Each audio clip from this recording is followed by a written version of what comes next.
महाराष्ट्र राज्यात धर्मस्वातंत्र्य कायदा आता लागू झाला.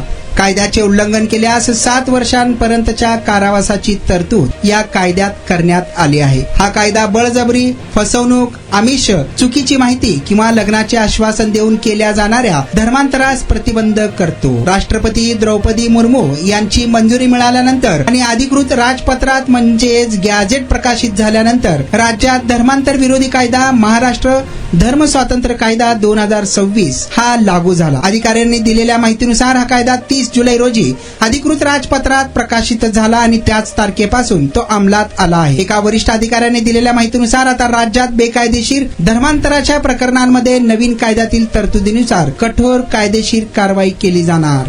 हा कायदा विधिमंडळाने मार्च मधील अर्थसंकल्पीय अधिवेशनात मंजूर केला होता. त्यानंतर तो मंजुरीसाठी राज्यपाल व त्यानंतर राष्ट्रपतींकडे पाठवण्यात आला होता. हा कायदा बळजबरी, फसवणूक, आमिष, चुकीची माहिती किंवा लग्नाचे आश्वासन देऊन केल्या जाणाऱ्या धर्मांतरास प्रतिबंध करतो. या कायद्याचे उल्लंघन केल्यास 7 वर्षांपर्यंतच्या कारावासाची तरतूद यात करण्यात आली आहे. तर पुन्हा गुन्हा करणाऱ्यांसाठी शिक्षा 10 वर्षांपर्यंत वाढू शकते असं या कायद्यात नमूद करण्यात आलं आहे.